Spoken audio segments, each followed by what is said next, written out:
మీరు రమణ మహర్షి దగ్గరికి వెళితే అని ఒకటి 2 సార్లు అన్నారు కాబట్టి మీరు వెళ్ళలేదు ఆయన దగ్గరికి. అంటే ఆయన లేడు కదా ఇప్పుడు. లేడా? ఏం స్వామి సార్, అంటే ఇప్పుడు వెళ్ళొచ్చు అండి? వెళ్ళకూడదా అండి? మేము ఎవరిని ఆపారా?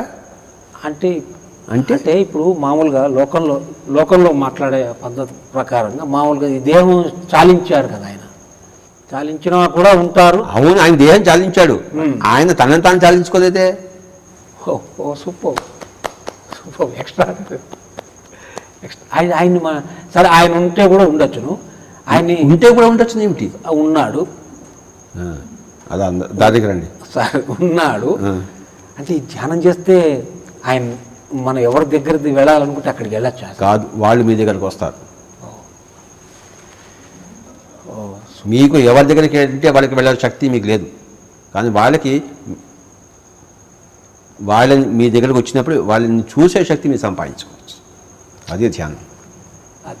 అసలు ఈ మొత్తం ఈ ప్రజలందరూ మీ అంటే వేలం వేరులాగా ఎందుకు పడుతున్నారో అసలు మీరు చెప్పే ఇంటర్ప్రిటేషన్స్ కొత్తగా అనిపిస్తున్నాయి సార్, అద్భుతంగా అనిపిస్తున్నాయి. ఎందుకంటే రావణాసుడు ధ్యానం చేస్తున్నప్పుడు ఈయన కైలాసంకి వెళ్ళలే, ఆయన దగ్గరికి వచ్చాడు. అద్భుతం అండి అసలు, రియల్లీ ఫెంటాస్టిక్. మరి ఈయనకి కైలాసం వెళ్ళే శక్తి ఎక్కడ ఉంది? దీనికి ఆయన రప్పించే శక్తి ఉంది. ఆయన ఎవరు రప్పించరు, ఆయన తనది రాని వస్తాడు. ఆయన తనంతట తాను ఇష్టపూర్వకంగా వచ్చినప్పుడు చూసే శక్తిని నువ్వు సంపాదించుకుంటావు.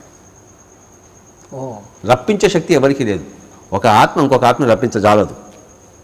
రప్పించాలంటే అది బలాత్కారం. అది ఆ పదజాలం కూడదు.